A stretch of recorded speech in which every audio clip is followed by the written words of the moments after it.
Hey, bro, what you got? Someone just messaged and asked, how do they overcome depression and where does it come from? Okay, look up the antonyms for depressed. See, it says cheerful. Now, is joyful a synonym for cheerful?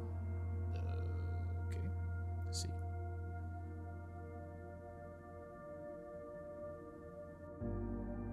Yes. Okay, what does Galatians 5:22 say? But the fruit of the Spirit is love, joy, peace, forbearance, kindness, goodness, faithfulness. Joy is a fruit of the Spirit, meaning it can only be obtained through Jesus. Joy is a synonym for cheerful. Cheerful is an anonym for depressed. So one would argue that the absence of Jesus leads to depression. But hold on. There are brothers and sisters who live faithfully for Jesus but still deal with depression. Okay, let's go to 1 Kings 19 and start at verse 1. Okay. This is Elijah performing the miracle with the bulls, calling the fire down from heaven and slaying the Baal prophets. This is a mighty man of God. Now Ahab told Jezebel everything Elijah had done and how he had killed the Baal prophets with the sword. So Jezebel sent a messenger to Elijah to say, "May the gods deal with me, be it ever so severely, if by this time tomorrow I do not make your life like that of one of them." Elijah was afraid and ran for his life. Hold it. Elijah was afraid, that's fear, and ran for his life, that's anxiety. Keep going. When he came to Beersheba in Judah, he left his servant there. He left his servant, so now he's alone. Okay.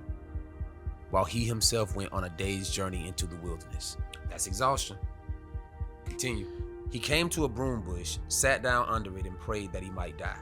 "I have had enough, Lord," he said. "Take my life. I am no better than my ancestors." Then he lay down under the bush and fell asleep.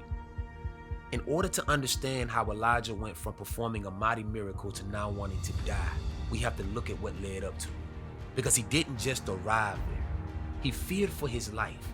He was anxious, lonely, exhausted, and hungry because it doesn't say he stopped to eat while he was on the day journey. He's depressed. It's not that God isn't there, it's that he has allowed life and his emotions to distract him. We as people do it all the time.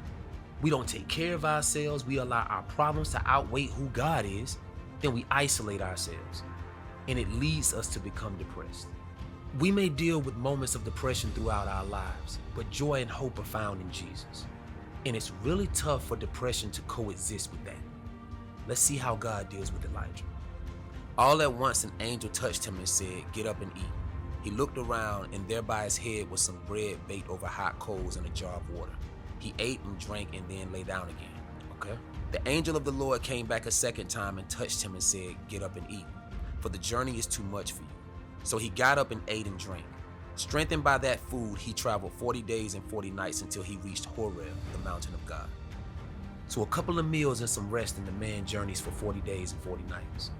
A few verses down, we read that God gives him a friend named Elisha. Our Heavenly Father knows what we need. I'm not a doctor. I don't have a lot of degrees under my name, but I attended the University of Life, and I have the scars to prove it. I'm not against therapy. I was in therapy for years, and it did help, but not without Jesus. It doesn't truly work without Jesus.